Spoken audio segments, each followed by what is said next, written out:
여러분에게 하나님은 실제적으로 어떤 분이신가요? 성경의 인물들에게 하나님은 다가오시는 분이었습니다. 그리고 이름을 불러주는 구체적인 행위를 통해 그들과 함께 했으며 그들의 삶을 바꾸셨습니다. 대표적으로 아브라함이 그랬습니다. 인간적인 눈으로 보기에 좋은 때가 다 지나가고 희망 없는 시기에 하나님은 아브라함에게 찾아와 그의 이름을 불러주셨습니다. 고대 중동에서 자녀가 없다는 것은 이제 더 이상 삶의 희망이 없다는 의미였습니다. 아브라함은 자녀가 없었고 그런 비참한 처지에 있었는데 하나님은 그를 불러 큰 민족이 된다고 말해주셨습니다. 그리고 아브라함의 자녀들은 실제로 이스라엘이라는 민족을 이루게 됩니다. 이렇게 아무 가능성이 없는 아브라함의 인생을 부르신 것처럼 하나님은 우리를 부르실 때 없는 것을 있는 것으로 부르십니다. 즉 창조로 우리를 부르십니다. 그리고 망가지고 무너진 우리의 인생과 공동체의 기능을 회복시키는 곳에 우리를 부르십니다.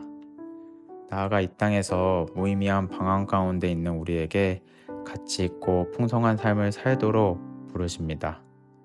이는 하나님이 그의 백성을 이끄시고 어디로 향하는지 깨닫는 소명을 주시는 모습으로 나타납니다.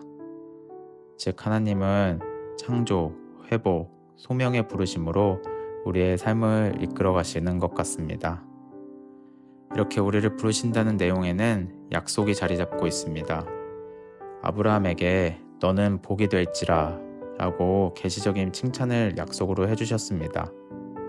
모세에게도 다윗에게도 바울에게도 하나님은 계시적 축복으로 약속을 해주셨습니다. 하나님의 약속은 당장은 소망이 없어 보여도 시간 속에서 이뤄질 그분의 축복이었습니다.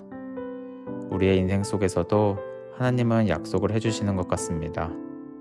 그리고 인내와 방황, 만족과 기쁨, 번민과 불안 등 희노애락의 시간을 거쳐 하나님 당신의 형상으로 지어져 가시고 우리를 하나님의 약속에 동참하게 해주십니다.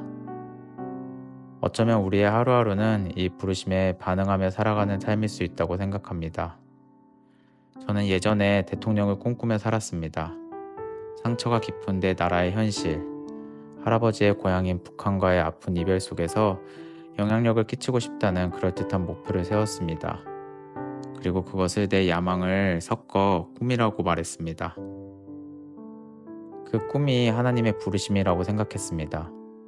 뭔가 멀리 있는 그 꿈은 야속한 현실을 버티는 힘이 되었지만 한편으로 지금 나에게 하나님은 무엇인지 이렇게 힘들고 불안한 하루하루가 이해가 되지 않을 때가 있었습니다.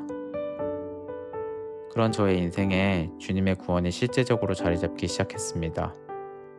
예수 그리스도의 십자가와 사랑을 믿는 믿음이 저에게 허락된 순간 나는 부르심 받은 존재라고 그렇게 깨달아가는 삶을 하루하루 살며 지금까지 이어져 온 것 같습니다.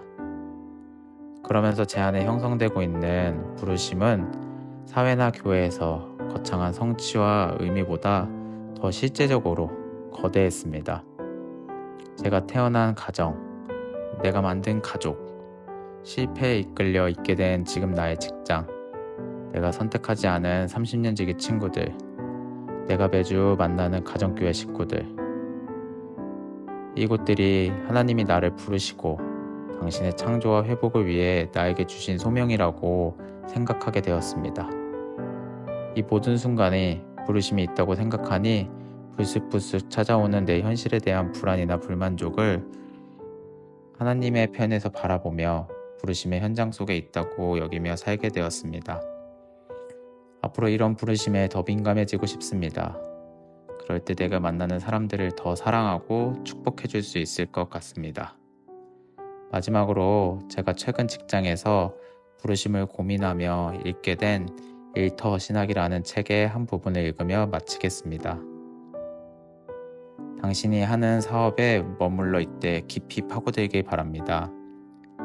당신의 일터, 당신의 사무실, 당신의 지위가 당신에게 모든 걸 가르쳐 줄 것이고 신앙 성장의 도구가 될 것입니다. 종교적인 직업을 갖게 되면 영적인 이점이 있을 거라고 생각하지 마십시오. 당신의 삶은 그저 우연에서 우연으로 이어진 우연 덩어리가 아닙니다. 당신의 현재 거기까지 인도한 모든 것, 즉 출생, 교육, 이해관계, 장점, 기회 등은 하나님 섭리의 일부입니다. 하나님이 당신을 불렀을 때 당신이 처했던 위치는 나름대로 중요한 의미가 있으며 모든 걸 포괄하는 하나님의 소원에 포함되어 있던 것입니다. 당신의 삶과 일상 업무는 중요한 의미를 갖고 있으며 그것을 당신 자신이 아니라 주님을 위해 한다면 결코 헛되지 않을 것입니다.